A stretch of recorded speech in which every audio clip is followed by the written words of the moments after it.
Me Shigulave Nama Nama Om Vishnu Padaya Gauranga Prestaya Lupini Shri Bhakti Vibhudaya Be Bhajate Namani Nama Om Vishnu Padaya Gaura Prestaya Bhutali Shrimad Bhakti Pramodaya Puri Goswami Namini Nama Om Vishnu Padaya Krishna Prestaya Bhutali Shrimate Bhakti Vedanta Swami Namini Nama Om Vishnu Padaya Krishna Prestaya Bhutale Shrimate Bhakti Daita Madhava Goswami Namini Nama Om Vishnu Padaya Krishna Prestaya Bhutale Shrimate Bhakti Pulaganke Shava Goswami Namini Nama Om Vishnu Padaya Krishna Prestaya Bhutale Shrimate Bhakti Lashaka Shiladev Goswami Namini Nama Om Vishnu Padaya Krishna Prestaya Bhutale Shrimate Bhakti Siddhanta Sarasvati Namini Jai Shri Brahma Madhva Goja Sarasvat Sampadaya Ki Jai. Donc on va lire un verset de la Srimad Bhagavad Gita. Oh.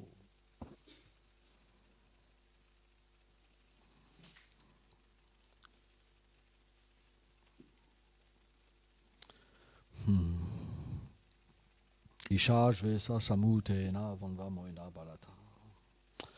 Alors, 7, 27, ça doit être.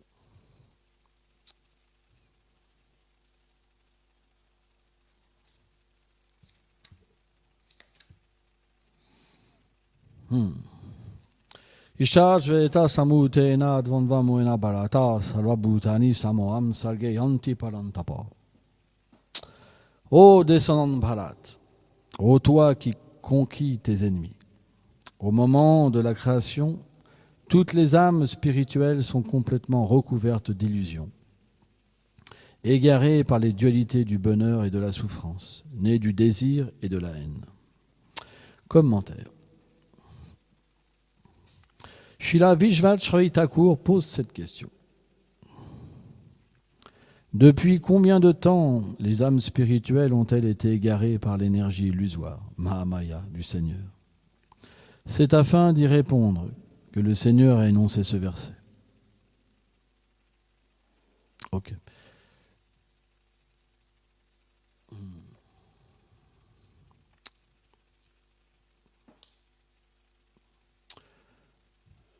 Selon la Bhagavad Gita, Najate Mireval Kalachim Nayambuva Bhavita Nayambu Ajuito Salvatoyam Puanu Nahanate Anamine Shayiri.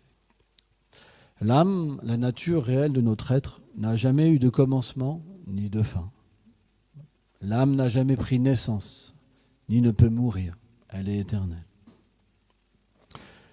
Sans comprendre notre nature, on ne peut pas agir correctement.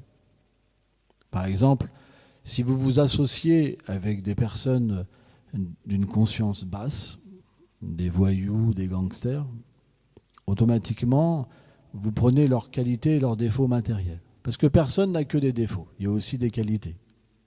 Mais la qualité matérielle comme le défaut matériel apparaissent d'une association avec la matière. Tout comme l'eau qui au contact du froid devient de la glace. Ce ne sont pas les qualités réelles de l'âme. Car la qualité de l'âme, elle est toujours reliée au Seigneur suprême, qui est son origine. Par exemple, la Shri Upanishad dit Bhom Purnamadam Purnamidam. Dans ce verset-là, c'est expliqué que tout ce qui vient du Seigneur suprême est complet.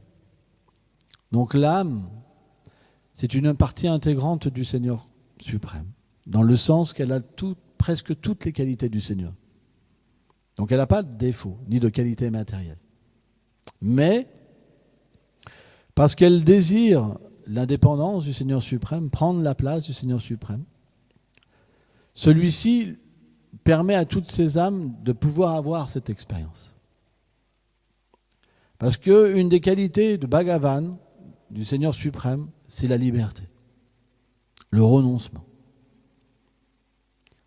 Tout ce que ses enfants veulent, il peut leur donner. Même une mauvaise expérience. Pourquoi? Parce que cette expérience, elle n'a pas de pouvoir sur l'âme. Krishna explique dans la Bhagavad Gita, L'âme ne peut pas être mouillée, elle ne peut pas être coupée, elle ne peut pas être séchée, elle ne peut pas être brûlée, elle est antimatière. Elle n'agit pas dans ce monde. C'est comme un rêve. Quand vous rêvez d'un loup-garou, par exemple, qui vous poursuit dans la nuit, au clair de lune, c'est pas toujours évident. Vous courez, vous courez, vous courez, vous courez. Et quand vous vous réveillez, vous avez cette impression qui reste.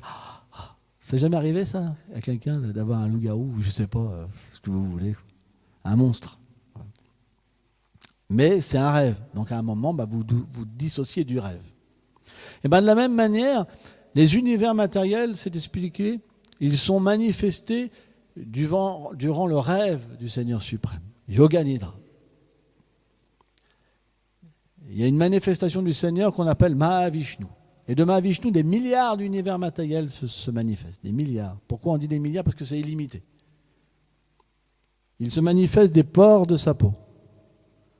À chaque inspiration et expiration, il rentre dans le corps du Seigneur. Donc, chaque durée d'un univers, c'est une expiration du Seigneur suprême. Selon les écritures védiques, un jour de Brahma, c'est équivalent à 4 âges, fois 1000 pour une journée. Donc 4 âges, pour expliquer, c'est facile à retenir. Il y a l'âge de Satya, Treta Yuga, Dwapara Yuga et Satya Yuga, Kali Yuga. Kali Yuga, c'est 432 000 années. 432 000 années, vous multipliez par 2, vous avez le Dwapara Yuga. Vous multipliez par 3, vous avez le Treta Yuga. Vous multipliez par 4, vous avez le Satya Yuga. Et vous mettez la somme de ces 4 et vous le multipliez par 1000, vous avez une journée de Brahma. Vous rajoutez cette multiplication fois 2, vous avez un jour entier de Brahma. Et Brahma, il vit plus d'une centaine d'années. Et c'est la durée d'un univers. Donc c'est un nombre déjà incalculable pour nous. Et ça, c'est juste la respiration du Seigneur suprême. Parce que le temps n'agit pas de la même manière. Par exemple, une seconde de Brahma, c'est l'équivalent presque d'une année pour nous. Mais donc ce Seigneur-là nous permet de combler ce désir, de rentrer en compétition avec lui, de vouloir avoir cette position, d'être séparé de sa relation d'amour. Et pour ça, on doit être dans une situation de rêve, parce que ce n'est pas possible, parce que la nature de l'âme ne peut pas être changée. Donc dans cette nature féerique, on reçoit des enveloppes qu'on appelle le corps subtil, qui est fait de mental, intelligence, de faux égos. On a une enveloppe grossière. On reçoit l'influence du temps. On reçoit l'influence des 3 modes de l'énergie matérielle, l'ignorance, la passion et la vertu. Et on peut alors, d'une façon illusoire, penser qu'on est différent de notre nature éternelle. C'est ce qu'on appelle l'illusion maya. Or, dans cette situation, qu'est-ce qu'on fait? On pense, je suis le Seigneur, à un certain niveau. Il y en a qui disent, je suis Dieu, carrément. Il y en a qui disent, je suis le maître de mon foyer. Un animal, il dira, je suis le maître de la forêt. Tout le monde pense qu'il est quelqu'un de spécial. Pourquoi? Parce que quand on rentre en contact de cette nature matérielle, alors le désir et l'aversion se manifestent dans l'être vivant. Et c'est la cause de notre souffrance. Parce qu'automatiquement, qu'est-ce qui se passe? Quand quelqu'un veut être Dieu, quand quelqu'un cherche du respect, et qui rencontre quelqu'un qui veut être Dieu et qui cherche du respect, qu'est-ce qui se passe? Alors il y a une séparation. Pourquoi vous pensez qu'on a tous des verrous derrière la porte? Pourquoi vous pensez qu'on ne peut pas ouvrir notre porte à tout le monde? Parce qu'il y a la disharmonie. Et la disharmonie, elle vient d'où? Je veux. Pour moi. Et ceux qui ne sont pas pour moi, alors, aversion. C'est simplement cette folie qui nous habite tous dans l'univers matériel. Or, naturellement, on a du mal à vivre avec ça. C'est difficile parce que c'est loin de notre nature. Et on cherche de se rapprocher de la vérité. Et la Bhagavad Gita dit qu'il y a 2 sortes d'êtres vivants. Asula, Deva. Asula, c'est ceux qui ne veulent pas comprendre leur nature. Ils veulent vraiment dominer les gens. C'est la mentalité démoniaque. Alors il y a des petits démons comme des grands démons qui font beaucoup de mal, comme Hitler, des choses comme ça. Hein. Et puis il y a ce qu'on appelle les devas. Les devas, c'est des gens qui sont pour l'harmonie, qui veulent comprendre leur nature éternelle. Ils veulent être en harmonie avec Dieu, avec la création, avec les êtres vivants. Et il y a différentes classes. 3 classes. Les karamis, les gyanis, les yogis et les bhaktans. On va même en mettre une 4e. Les karamis, ils adorent le Seigneur suprême pour être heureux dans ce monde. Pour avoir des biens matériels. Pour atteindre une destination suprême, comme le paradis. Les planètes édéniques existent. Il y a différents systèmes planétaires. Ça, c'est les karamis. Ça veut dire que c'est l'action intéressée. Les gyanis, eux, ils comprennent que le bonheur matériel, c'est illusoire. À quoi ça sert de chercher du bonheur, de demander au Seigneur suprême du bonheur, parce que c'est illusoire. Tout a un début et une fin. Donc ils comprennent la nature de l'âme, mais pas la relation qui existe entre l'âme et le Seigneur suprême. Donc ils veulent un plan marginal, où il n'y a pas de souffrance, mais il n'y a pas de relation avec le Seigneur suprême. Il n'y a pas de conception véritable du Seigneur suprême. Et pour ça, ils voient la vérité comme impersonnelle.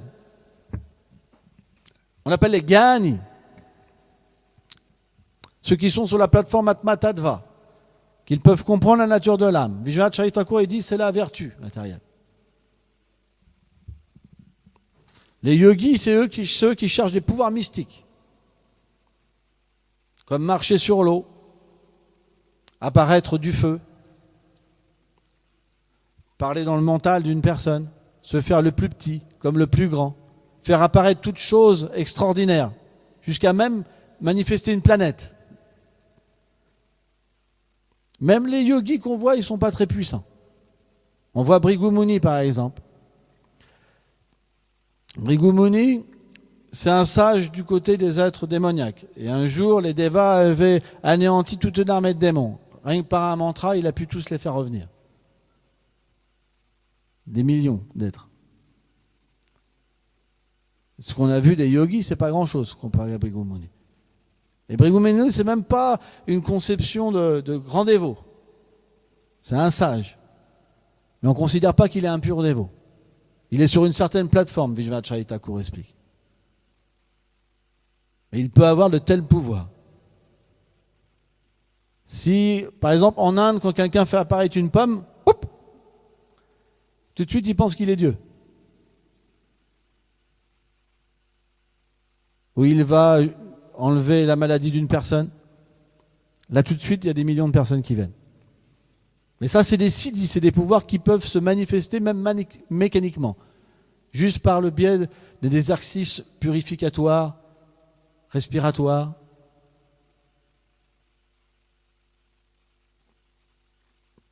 Les yogis.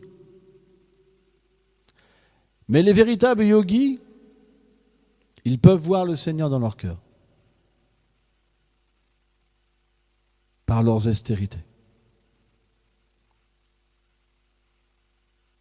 Mais ils sont loin du Seigneur suprême. Parce qu'ils voient la relation entre la création et le Seigneur. Le plan Paramatma, l'âme suprême, présent même dans l'atome. Le Seigneur qui donne à chacun le fruit des actes. Krishna explique dans la Bhagavad Gita, celui qui désire une foi particulière, c'est moi qui donne cette foi. C'est moi qui donne cette réalisation, qui permet à ce dévot d'approcher un demi-dieu ou un saint, peu importe, avoir une connexion. Et c'est moi qui donne le fruit. C'est moi qui suis aussi dans le cœur du demi-dieu. Krishna dit, tout repose sur moi, sur des perles, comme des joyaux sur un fil. Parce que le principe de l'absolu, ça veut dire quoi? Tout existe par lui et pour lui. C'est pour ça qu'on dit Krishna, parce qu'il possède tout. Donc il attracte tout. Tout est petit par rapport à lui. Donc il est le suprême attractif. Et c'est ça le principe de Dieu. Donc plus on va vers une relation avec Dieu, et plus on devient attiré. Mais au début, c'est difficile. Le Seigneur explique il dit différentes personnes ont des sukritis différentes. Sukritis, ça veut dire des actes passés, des actes passés pieux. On peut faire plusieurs sortes d'actes. Des actes impies qui nous permettent dans notre vie future de souffrir et des actes pieux qui nous permettent dans notre vie future d'avoir le bonheur matériel et d'avoir une conscience épanouie pour comprendre Dieu. Aller vers Dieu, aller vers la nature de l'âme.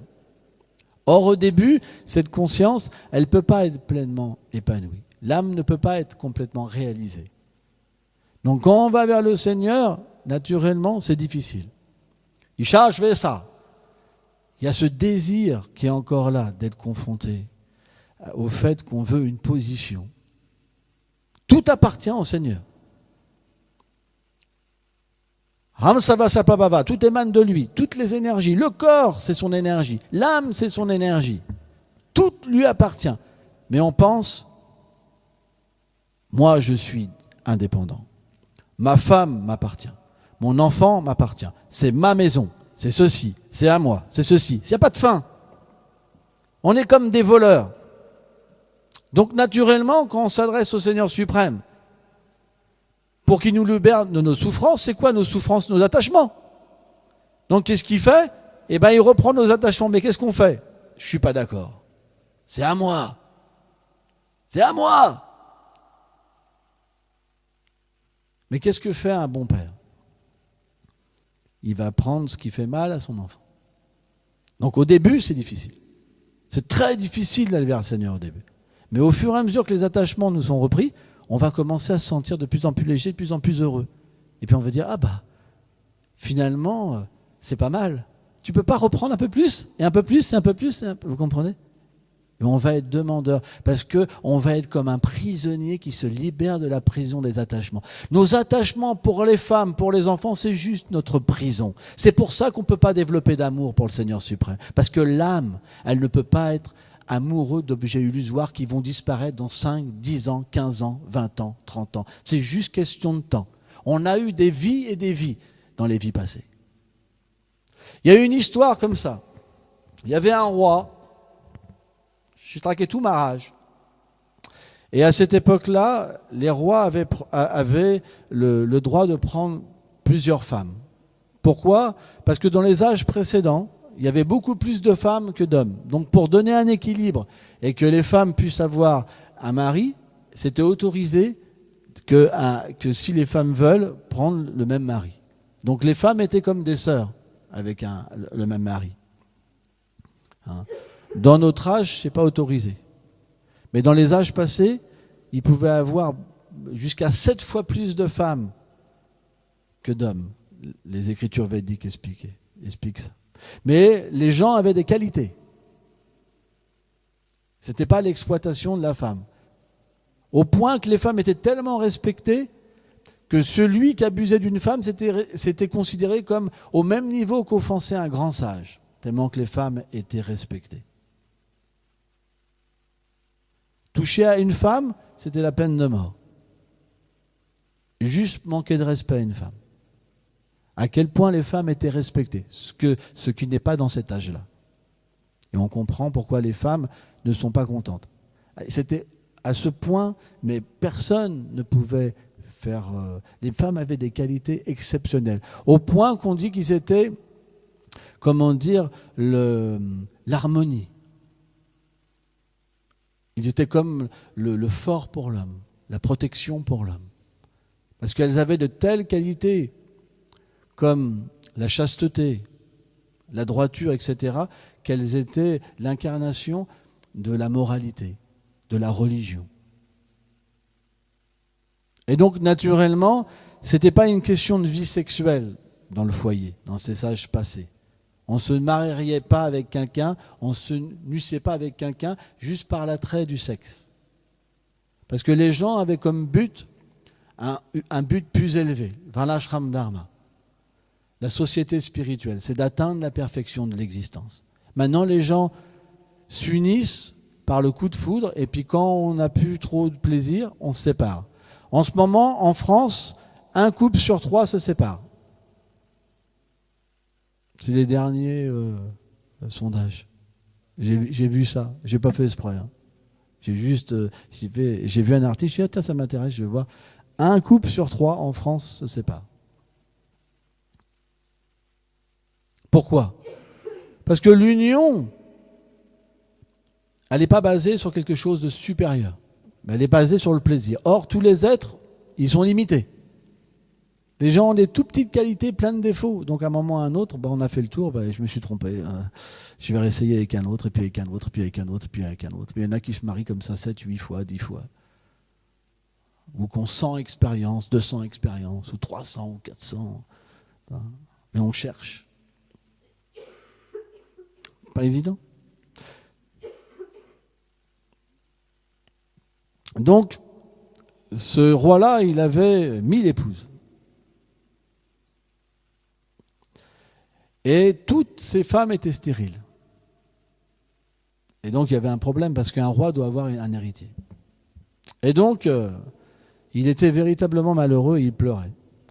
Et il y a un sage, Anghai Muni, qui est venu et qui lui a dit « Oh, j'ai entendu jusqu'aux cieux tes pleurs. Qu'est-ce qui t'arrive au roi ?» Donc il l'a reçu comme un grand sage interplanétaire. Il dit « Voilà, sage, j'ai pas de descendance. À quoi sert mon royaume ?» Donc il lui a dit de faire un sacrifice. Et de ce sacrifice-là, donc il y aurait, je ne sais plus si c'est du riz au lait qui va apparaître, du riz au lait.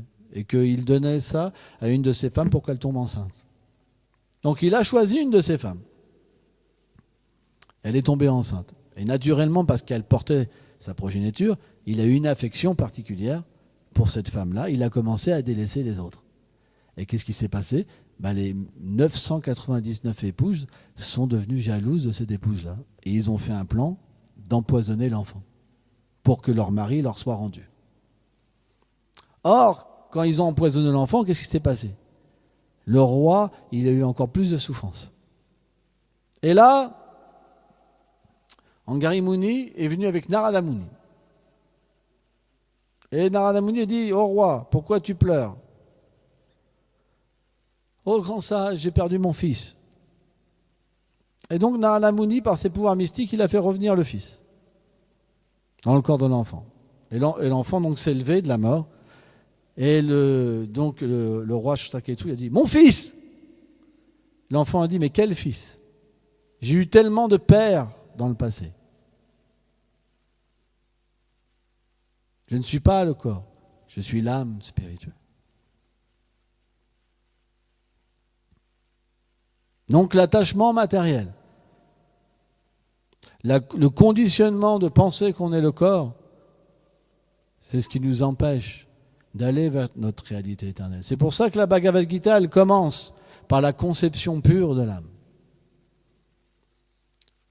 L'enseignement commence par la réalité de l'âme, Atma Tattva.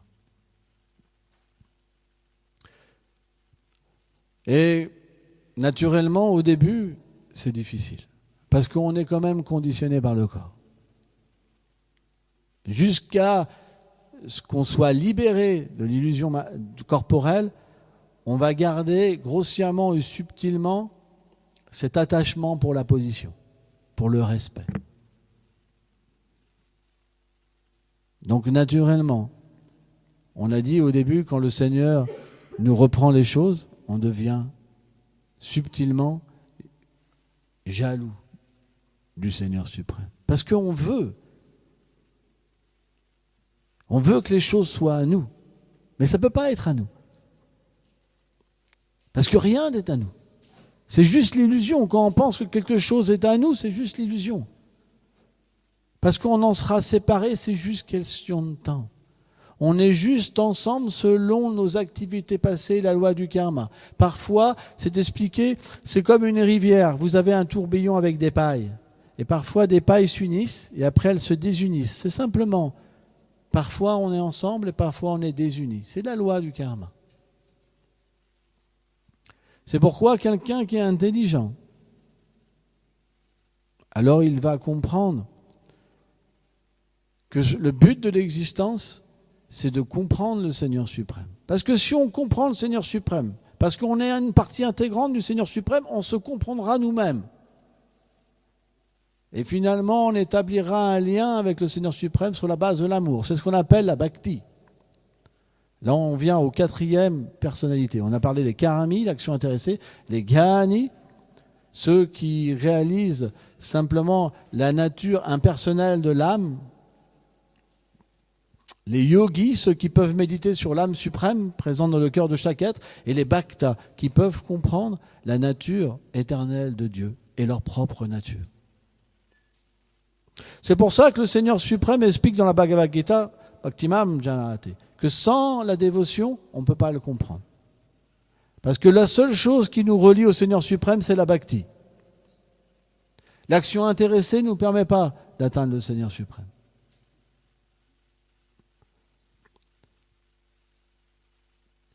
Les exercices yogiques ne nous permettent pas d'atteindre le Seigneur suprême. Mais le dévouement nous permet d'atteindre le Seigneur suprême. Pourquoi ? Parce que les Védas expliquent que dans le monde de la transcendance, on existe éternellement pour son plaisir. Et que lui-même existe pour notre plaisir. Le Seigneur n'est pas un exploiteur. Par exemple, nous, quand on a un pouvoir, on va exploiter. La preuve, c'est que la planète, on la détruit. On détruit tout.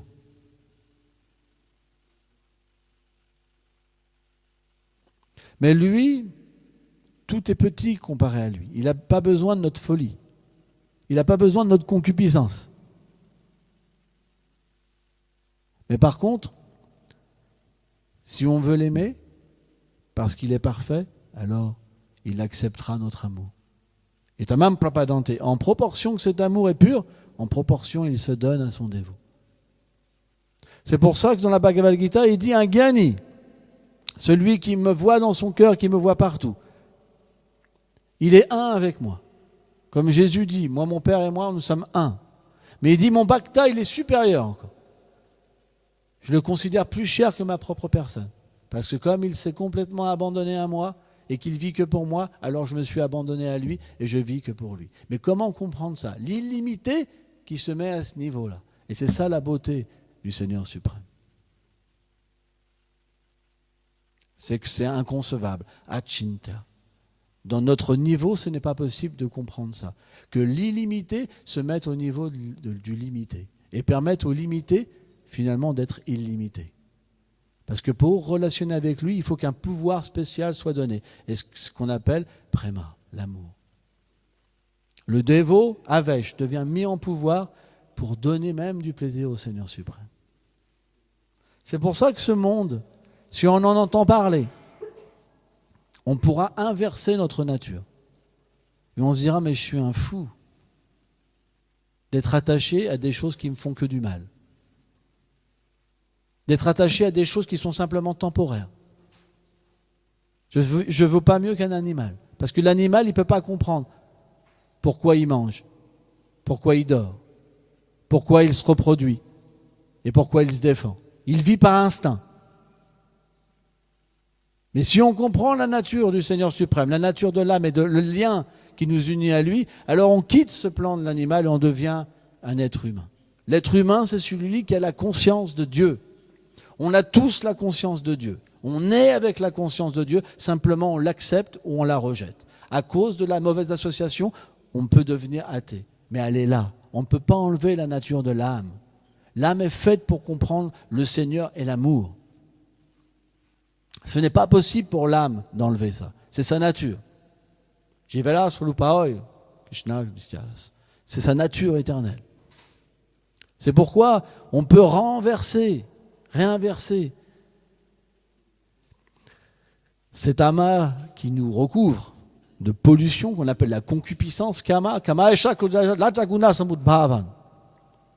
et qui est destructif pour nous et pour les êtres, en s'engageant dans un processus authentique, ce qu'on appelle le service de dévotion, qui nous permet d'agir pour le Seigneur suprême et de purifier toutes ces couches d'illusions qui nous font souffrir. Mais la première chose, c'est qu'on doit comprendre qu'on est un voleur, qu'on s'est approprié des choses, et que si on veut retrouver la liberté, on doit redonner au Seigneur ce qu'est au Seigneur. Ça veut dire tout. On doit se donner complètement. Et là, toutes nos activités, tous nos sentiments, toutes nos pensées, tout sera transcendantal. Transcendantal. Tout. Et on sera libéré. On ne peut pas avoir les deux. Vous ne pouvez pas avoir la matière et la transcendance. C'est l'antipode. C'est pour ça qu'on n'a pas le choix. On a tout essayé. L'argent, la vie sexuelle, le ceci, le cela, c'est toujours la même chose. On tourne en rond. On tourne en rond, vie après vie, samsala, vie après vie, on essaye. Non, il y a encore quelque chose. J'ai encore un espoir. Oh, toi qui as des si beaux yeux, je bois l'amour dans ton lac. Hein? Est-ce que ça nous libère? Ça nous attache encore plus et on devient jaloux de tout le monde. Oh, il a osé la regarder. Oh. C'est pas ça le bonheur. Le bonheur, c'est pas d'être dans l'anxiété pour les enfants et ceci. Le bonheur, c'est de dépendre du Seigneur suprême, s'abandonner à lui, parce qu'il peut tout prendre en charge. Il peut protéger beaucoup mieux que nous. Vous pensez que vous pouvez protéger quelqu'un de la mort? Non. Vous n'avez pas le pouvoir. Vous pensez que vous pouvez donner du plaisir à quelqu'un? Vous n'en avez pas le pouvoir. Et même si vous avez un pouvoir, il est donné par le Seigneur suprême. Mais si vous redonnez tout et vous sortez de l'illusion, vous pourrez voir la vérité partout.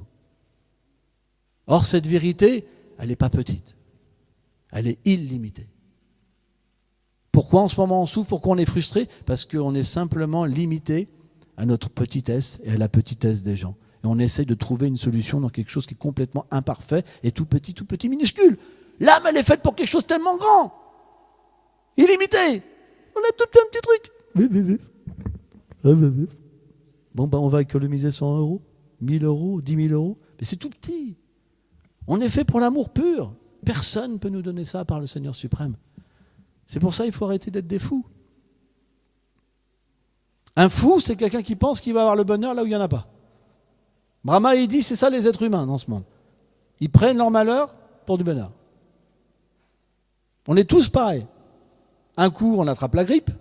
Un coup, on a chaud. Un coup, on a froid. Un coup, c'est les moustiques qui nous embêtent. Un coup, c'est le voisin. Un coup, c'est ceci, c'est cela.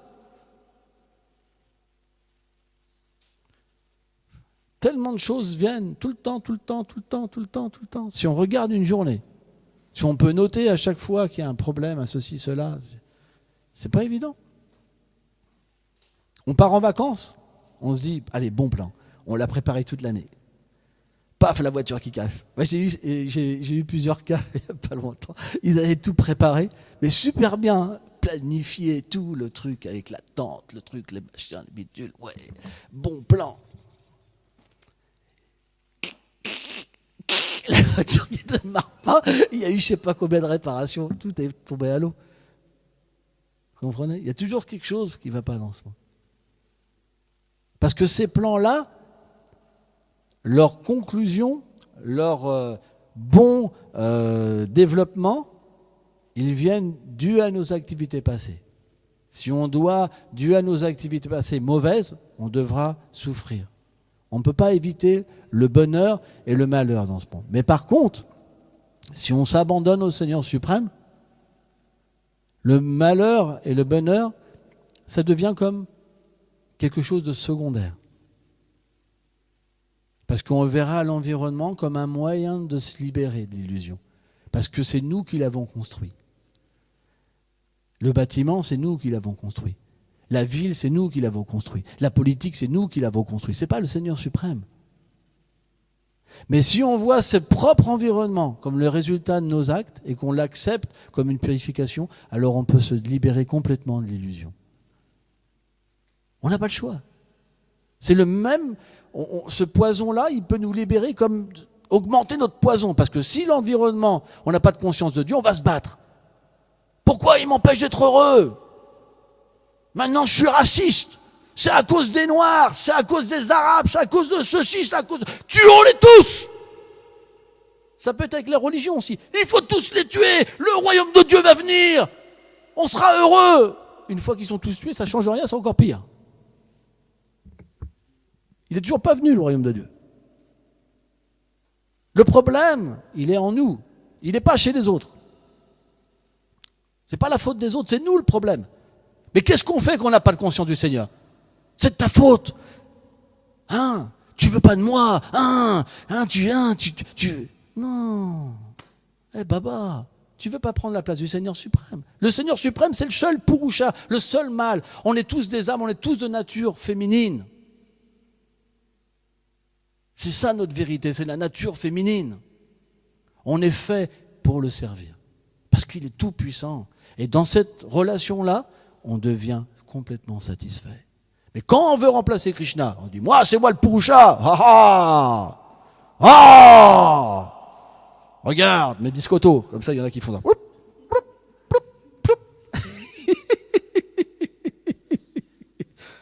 Alors on devient malheureux. On devient tellement bas, noir, déconnecté de l'amour. Et on s'en prend aux autres. On devient jaloux des autres. C'est terrible. Et c'est ce que notre société nous donne aujourd'hui. La jalousie et l'exploitation. On détruit tout pour le plaisir des sens. Parce qu'on n'arrive pas à trouver le plaisir intérieur. On détruit tout. Et on ne peut même pas s'arrêter parce qu'il n'y a pas de solution. Il n'y a pas de solution. Il faut toujours plus de plaisir. Parce qu'on n'arrive pas même un instant à vivre tout seul avec... C'est trop difficile. Smartphone, télévision en même temps, ceci, cela, 10 trucs en même temps, comme ça on est sûr de ne pas être mal. Mais est-ce qu'on est vraiment bien? Non. On ne peut même pas fermer les yeux. On ne peut même pas regarder ce qu'il y a au fond de nous-mêmes parce que ce n'est pas beau. Ça nous fait peur. Parce qu'on est déconnecté. On n'a plus de repères. On ne sait même pas ce que c'est l'amour. On pense que la concupiscence, c'est l'amour. C'est de la folie. L'amour, ça permet de voir la vérité en toute chose. De ne pas voir un homme, de ne pas voir un insecte, de ne pas voir un arbre, mais de voir l'âme. Et bien plus encore, de voir le Seigneur suprême et de la relation qu'il a avec tous les êtres vivants. De pouvoir aimer la vérité chez les êtres et pas la folie. Quand vous aimez la folie des êtres, qu'est-ce que vous faites? Vous prenez parti. Il n'aime pas un tel, c'est son ennemi, c'est mon ennemi. Ah! Et je le tuerai pour son plaisir. Non, c'est pas le but, ça mène pas le bonheur. Ça n'amènera pas le bonheur. Sur le coup, Popol, il va être ça. Ah, ça c'est mon ami. Hein. Allez, on va les massacrer. Mais c'est pas sûr que premièrement vous gagnez. Et va pas jamais amener le bonheur. Mais par exemple, si vous voyez Popol dans sa vérité, et Popol il dit c'est mon ennemi, et vous lui dites mais tu sais on n'a pas d'ennemi. Popol, c'est une illusion. C'est pas. Ça te servira à quoi Popol? Tu regardes, t'es énervé, tu veux énerver tout le monde, amener tout le monde avec toi. Ah bah t'as peut-être raison. Il va dire c'est mon ami. C'est pas ton ami non plus. C'est ni ton ennemi, ni ton ami. Parce que si tu vas le voir et tu penses que c'est ton ami, mais il te fait du mal, ça va être pire encore. Mon ami, bam, ça va être pire. Non, il faut que tu comprennes qu'on est tous au-delà de ces conditions, où on oublie notre lien avec le Seigneur suprême. On est tous perdus. C'est pour ça qu'il y a Daïla Dharma, c'est pour ça que le Seigneur vient. Il nous parle Arrête dans l'illusion. Reviens à moi. T'es fait pour l'amour. L'amour pur. Mais nous, on se dit quoi, l'amour pur? Qu'est-ce que c'est que ce truc? Je suis mieux à manger mes cuisses de grenouille, à envier le voisin. Ma vie, elle est géniale. Pourquoi vous voulez que je m'en aille de cette vie? Il y a une histoire une fois avec Indra. Indra, il s'était fait maudire. Indra, c'est le roi des cieux, à Zwarga. Il s'était fait maudire. Il avait pris le corps d'un porc. Et les porcs, ils adorent les excréments. Vous allez par exemple en Inde, parce qu'il n'y a pas forcément des toilettes partout, donc les gens ils font sur les chemins. Et dès qu'il y a un excrément chaud, les cochons, ils adorent ça, mais c'est comme des confiseries, quoi. Ils adorent. C'est pour ça qu'ils ont même un bâton, parce que c'est dangereux, pour pas qu'ils viennent les charger, même en faisant hein. Et il était dans cette condition, Indra. Il avait une femme, cochon, et des petits porcelets. Et Brahma, qui est la personne la plus élevée dans l'univers, qui habite sur la Satyaloka, il est venu le voir. Il dit oh Indra, tu te rappelles pas, avant tu buvais du nectar, maintenant tu manges des excréments. Tu veux pas revenir sur les planètes édéniques? Et qu'est-ce qu'a fait Indra? Il a chargé. Il a chargé, il lui disait la vérité, mais il a chargé. C'était pas son ami, ça lui a fait du mal. Ça lui a fait beaucoup de mal. Qu'est-ce qu'il a fait, Brahma? Il a enlevé les pourceaux. Il s'est dit, c'est de l'illusion, je vais lui enlever ses enfants. Par les pouvoirs mystiques. Mais qu'est-ce qu'il a fait, Indra? Il n'était pas content, mais il a vu sa porcelette, comment on dit? La truie, il s'est dit, je pourrais en faire d'autres, de toute façon. Alors il a enlevé la truie. Et là, il a un peu repris sa conscience. Il n'y avait plus de truie, il a dit, tu m'as parlé du paradis? Il dit, oui, c'était ta place avant. Vous savez ce qu'Indra a dit? Est-ce qu'il y a des excréments et des truies là-haut? Voilà notre conscience. Quand on s'adresse au Seigneur suprême, on veut des choses matérielles qui sont comme des excréments. On veut de la renommée qui sont comme les excréments. Au lieu de vouloir notre position. Et c'est pour ça qu'on souffre, même au début. C'est difficile, parce qu'on ne comprend pas notre réalité. On en est tellement déconnecté qu'on adore le Seigneur suprême pour des biens matériels ou pour la libération. Mais parce qu'on ne comprend pas ce qu'est l'amour. Merci beaucoup.